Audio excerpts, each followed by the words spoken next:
මිනිස්සෙක් මරලා දවසක්වත් හිරේ යන්න නැතුව බේරෙන්න නම් මාර පොරක් වෙන්න ඕනේ. ඉස්සර නම්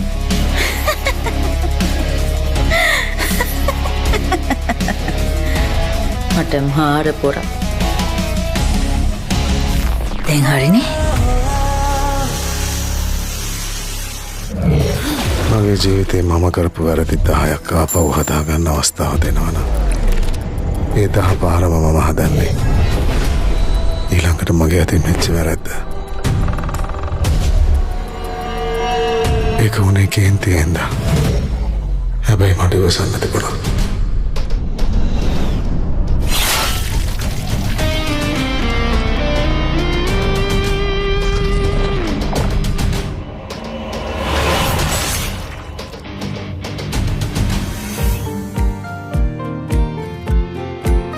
මේකන නංගි මේ නංගි මම ඔයාගේ දුවගේ වයස විතර වගේ ඇති නේද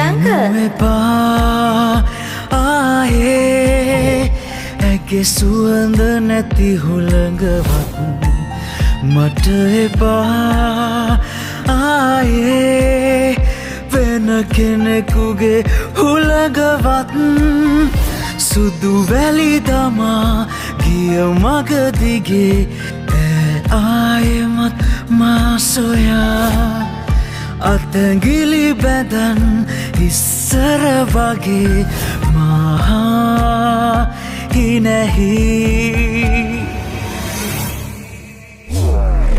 අද පස්වරු 1ට පමණ කොළඹ වේලවීදිය ප්‍රදේශයේ තිබී ගමන් බෑගයක හිසසුන් කාන්තා මනසිරුරක් හමු වී තිබෙනවා. මේ මිනිස්සේ යකෙක් වගේ මිනිස්සෙක් නේ.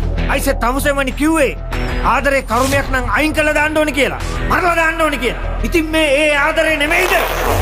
ගොඩක් අපරාධවල හොයන්න තියෙනවා කියනවා වගේ කවුද එක කළේ කියලා විතරයි. මේක කවුද කළේ කියලා හොයන්නත් ඕනේ. කාටද මේ අපරාධ කරලා තියෙන්නේ කියලා හොයන්නත් ඕනේ.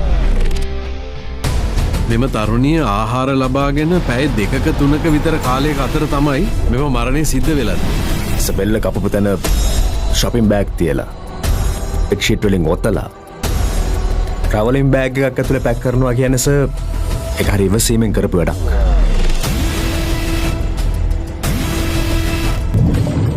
සමහර විට මේ හිස කඳින් බෙන් කරන්න දැත්තේ පොලිසිය නොමගයවන්න වෙනවා. අපි අපේ පරීක්ෂණ ඉක්මන් කරන්න ඕනේ සහන්.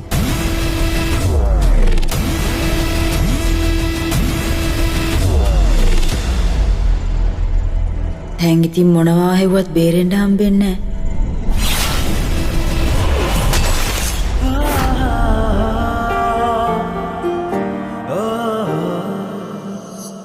සර් මේ කාන්තාවගේ හිස තවම පොලිසියට ලැබිලා නැද්ද?